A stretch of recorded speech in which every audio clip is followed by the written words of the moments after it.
तो बिहार राज्य में आप सभी जानते हैं नई कैबिनेट का सृजन हुआ है और जो मौजूदा हमारे माननीय मुख्यमंत्री हैं सम्राट चौधरी जी, इनकी जो है अगुवाई में नई कैबिनेट बन चुकी है। लगभग 32 मंत्रियों ने पटना के गांधी मैदान में शपथ ली है 7 मई 2026 को। तो आइए एक बार देखते हैं इसमें जो हमारे पूर्व मुख्यमंत्री नीतीश कुमार जी के बेटे, उन्होंने भी, निशांत कुमार जी ने भी शपथ ली है और उनको भी सक्रिय राजनीति में उनका प्रवेश हुआ। फाइनली उनको बनाया गया है स्वास्थ्य मंत्री। ठीक है, तो बिहार में 7 मई 2026 को मुख्यमंत्री सम्राट चौधरी जी के नेतृत्व वाली नई एनडीए सरकार के मंत्रिमंडल का विस्तार किया गया है और समय समय पर विस्तार होता रहता है, लेकिन विधानसभा की जो टोटल सीटें हैं उनके 15% तक ही कैबिनेट बन सकती है, उससे ज़्यादा नहीं बन सकती है। तो नए कैबिनेट में कुल 32 मंत्रियों को पटना के गांधी मैदान पर शपथ दिलाई गई है। अब इसमें किसको कौन सा पद मिला है थोड़ा सा मैं जिक्र कर देता हूं। मुख्यमंत्री आप सभी जानते हैं कौन है, सम्राट चौधरी जी। दो डिप्टी सीएम हैं, एक आपके विजेंद्र प्रसाद यादव जी हैं, दूसरे आपके विजय कुमार चौधरी जी हैं, दोनों ही जदयू से हैं। ठीक है, जनता दल यूनाइटेड से हैं।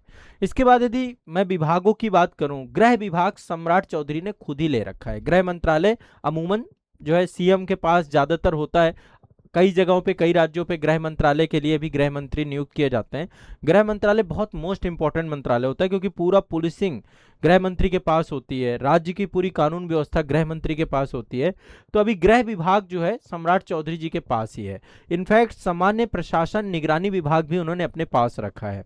स्वास्थ्य विभाग और स्वास्थ्य मंत्री निशांत कुमार जी को दिया गया है जनता दल यूनाइटेड का।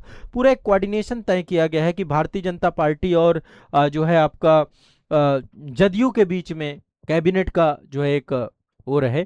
वित्त विभाग जो है किसके पास है, विजेंद्र प्रसाद यादव जी के पास, जो कि डिप्टी सीएम है। शिक्षा मंत्रालय मिथिलेश तिवारी जी के पास है और ये आपके जो है भाजपा से हैं, भारतीय जनता पार्टी से हैं, मिथिलेश तिवारी। कृषि विभाग जो है विजय कुमार सिन्हा जी के पास है, बहुत बड़ा नाम है विजय कुमार सिन्हा, आप देख सकते हैं भारतीय जनता पार्टी के हैं ये। कृषि विभाग विजय कुमार सिन्हा जी के पास है। क्या है, कृषि विभाग विजय कुमार सिन्हा जी के पास है। उद्योग और खेल विभाग जो है श्रेयसी सिंह के पास है, भी भारतीय जनता पार्टी से हैं। जल संसाधन और संसदीय कार्य, जो विधानसभा के अंदर कार्य होते हैं, विजय कुमार चौधरी, ये डिप्टी सीएम है, इन्हीं के पास है। जल संसाधन और संसदीय कार्य विभाग जो है आपका विजय कुमार चौधरी जी के पास है। राजस्व और भूमि सुधार, आप ये लिख सकते हैं कि एक पॉइंट, राजस्व और भूमि सुधार जो है डॉक्टर दिलीप कुमार जायसवाल के पास है। फिर से मैं कुछ डिपार्टमेंट बता रहा हूं, मैं लगभग महत्वपूर्ण सारे बता दूंगा जितने जरूरी हैं। सीएम है सम्राट चौधरी जी, इन्हीं के पास होम मिनिस्ट्री है, सामान्य प्रशासन है और निगरानी विभाग है, ये इन्हीं के पास है।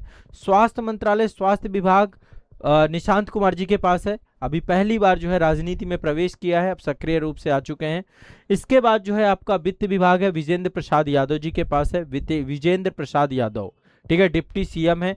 शिक्षा विभाग मिथिलेश तिवारी जी के पास है, भारतीय जनता पार्टी से। कृषि विभाग विजय कुमार सिन्हा जी के पास है।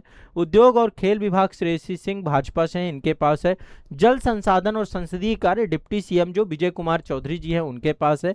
राजस्व और भूमि सुधार दिलीप कुमार जायसवाल जी के पास है। ठीक है, पथ निर्माण ये आपका है कुमार शैलेंद्र के पास। भवन निर्माण लेसी सिंह के पास है, भवन निर्माण जो है लेसी सिंह के पास है।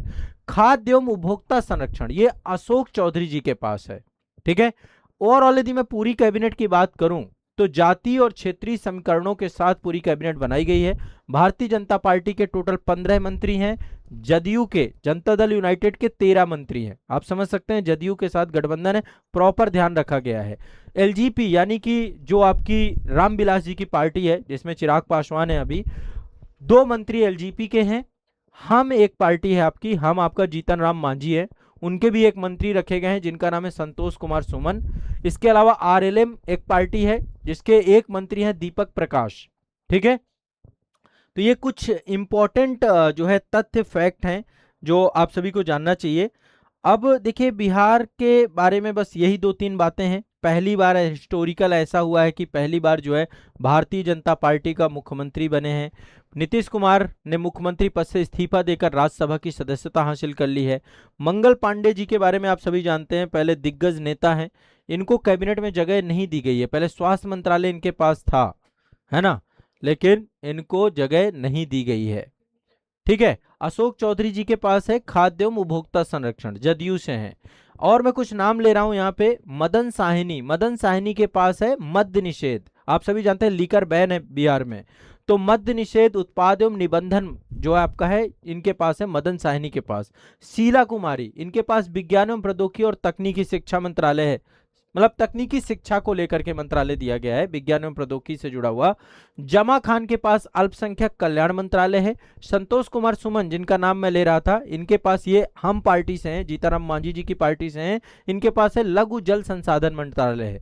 दीपक प्रकाश जो कि आरएलएम से हैं, इनके पास पंचायती राज मंत्रालय है। नंद किशोर राम, इनके पास भारतीय जनता पार्टी से, इनके पास जो है डेयरी, मत्स्य और पशु संसाधन मंत्रालय है।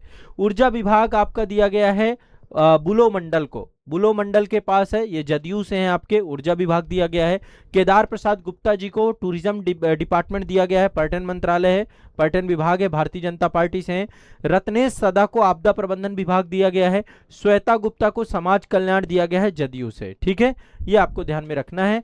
तो बिहार में ओवरऑल 15 मंत्री आपके भारतीय जनता पार्टी से हैं। तो बिहार के इतिहास में मुख्यमंत्री के साथ साथ शिक्षा, कृषि, जितने भी महत्वपूर्ण विभाग है, गृह मंत्रालय, ज्यादातर भाजपा के पास हैं। निशांत कुमार जी की एंट्री हुई है पहली बार, नीतीश कुमार जी के बेटे हैं, लोग छवि देख रहे हैं नीतीश कुमार जी की, सुशासन की। तो स्वास्थ्य मंत्री बनाकर एक बड़ी जिम्मेदारी, स्वास्थ्य मंत्री प्रदेश का एक बड़ा पद है, और बिहार जैसे राज्य में स्वास्थ्य की दुर्गति है, स्वास्थ्य की स्थिति इतनी अच्छी नहीं है। पीएमसीएच हो या जितने भी बड़े बड़े अस्पताल हैं, सबकी हालत खराब है। तो निशांत कुमार जी का आना ये तय करेगा कि कहीं ना कहीं पे अब स्वास्थ्य विभाग बहुत बेहतर हो जाएगा। ठीक है, तो ये आपको ध्यान रखिएगा। जैसे बिहार में जातीय समीकरण का मुद्दा रहता है, तो पूरा मंत्रियों में भी स्वर्ण जो है पिछड़ा वर्ग और अन्य पिछड़ा वर्ग सभी में संतुलन बांधने का प्रयास किया गया है। पुराने बहुत सारे चेहरे गायब हो गए, मंगल पांडे हो गए, नारायण प्रसाद हो गए, सुरेंद्र मेहता हो गए, कई सारे पुराने मंत्रियों को कैबिनेट में जगह नहीं दी गई, जिनको खिलाफ बहुत सारी शिकायतें थी, जनता नाखुश थी, ये सारी चीजें।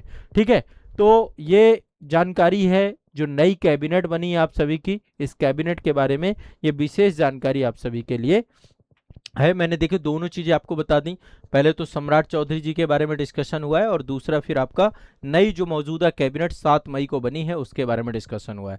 आप लोगों को चाहिए कि आप अपनी परीक्षा को ध्यान में रखते हुए कैबिनेट के बारे में थोड़ा सा जानकारी रखें।